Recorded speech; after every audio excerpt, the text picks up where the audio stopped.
I spoke to Brock after the game, and he was saying when you have a game like that and you're throwing picks like that, you almost like start to question yourself. He was pretty honest about it. He actually credited the guys around him for continuing to believe in him. But what did you see from those interceptions in this game, Adam? Yeah, the thing that made Purdy great was throwing the ball before the receivers were open, even deep down the field. And that's the thing right now that it's really been lacking in his game. I would call it almost a year now. Certainly was the case last night. So this is the difference in tenths of a second in the NFL. In route up top. Ball should be out of his hands and used to be right now.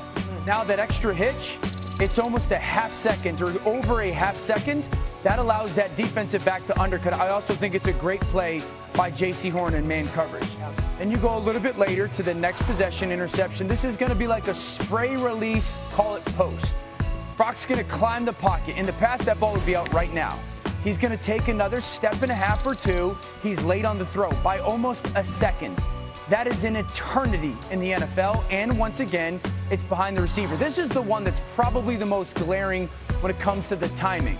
Underneath the center, in route up top, ball should be gone right now. Okay, but look at the corner at the bottom of the screen, track it. It takes another 7/10 of a second for him to get that ball out. That's an easy interception. Now, 7/10 of a second, 6/10 of a second might not seem like a lot. In the NFL, it is literally an eternity. It's another 5, 6, 7 yards for defensive backs. Right now, Brock Purdy's playing slow. He's holding it longer than he ever has. It's taken him way longer to get the football out, and the anticipation is gone. I'm not throwing alarm bells, but this has been the case all season when he's played, and it has to be concerning. Yeah, it was an issue last week as well, and kind of just got away with it, to be honest, going back and watching that game. So Dan's point, I completely agree with, and with Brock, timing matters more than it does with some other quarterbacks throwing deep because he doesn't have a cannon. He's got a decent arm, but he has to throw on time because he doesn't have the arm strength or arm talent to compensate for being late the way some quarterbacks are.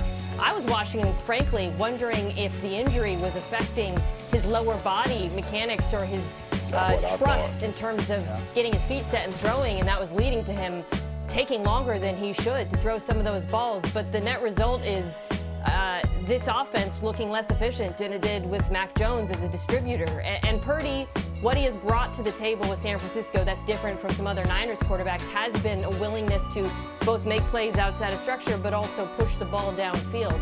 If you take that away, it is hard not to make that comparison to what we saw with this offense in his absence. I know it's not easy to admit watching because this is the quarterback they just paid all of the money, but it did look better, and I think you're going to have to see some improvement very quickly because this is a playoff team and those decisions do matter. Yeah, it's interesting because he told us pregame no limitations with the injury, but we wondered that too, if that was affecting his mechanics. Also, J.C. Horn, really fast, he went out of the game with a concussion after the second pick. He had a chance to have another pick in that first half, and you wonder if he had stayed in the game. He obviously had a read on what he's doing.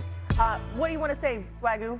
I want to get you on the Panthers, too. Boogie, I wanted to ask Dan something because Mina brought it up, and it jarred my memory. Dan, do you think on that interception he threw in the end zone, do you think he was trying to get more velocity on that ball by taking those extra steps? Could that be something you attribute to that? Yeah, I mean, certainly trying to get another step behind you and drive the football, but it's odd to see a guy who's a touch thrower, an anticipation thrower, try to drive the football 40 yards downfield.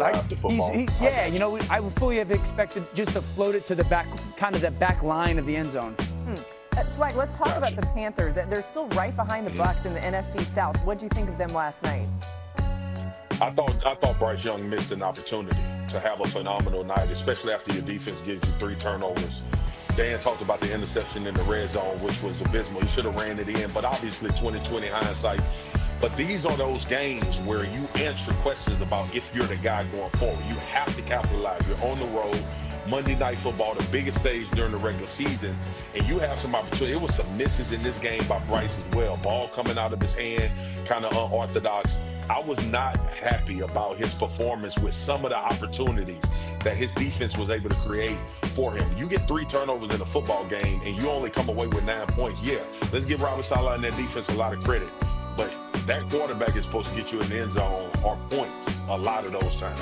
Yeah, he was coming off the best game in his NFL career, too, and wasn't able to necessarily build on that. Now, New on NFL Live wanted to tell you guys about this.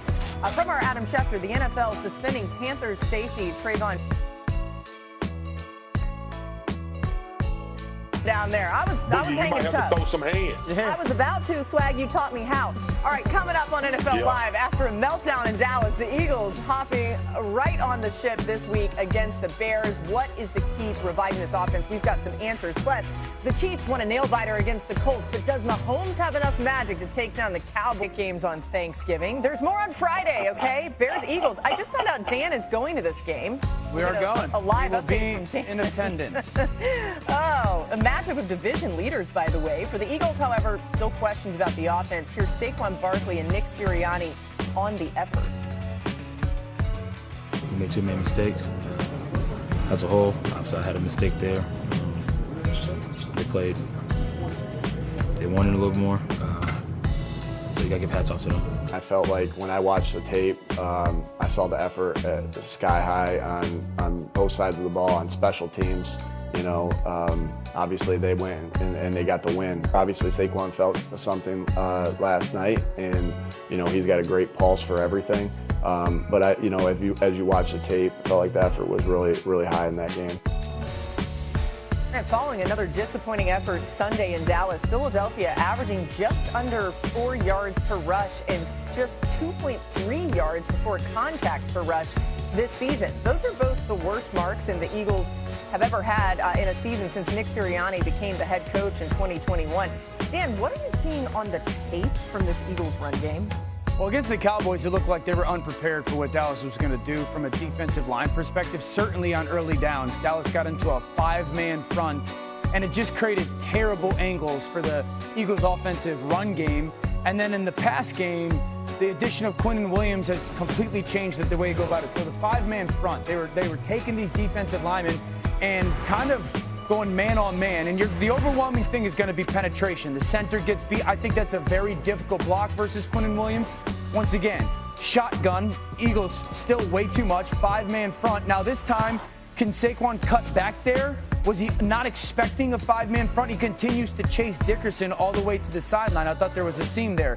The right tackle, 5-man front, right tackle gets beat. This is pretty good blocking when it comes to the backside. Is there another cutback lane? The right tackle gets beat. So I just thought they looked unprepared for the 5-man front in the run game. And I want to get Marcus's perspective on the pass game stuff too, because the pass game stuff has really gotten really good.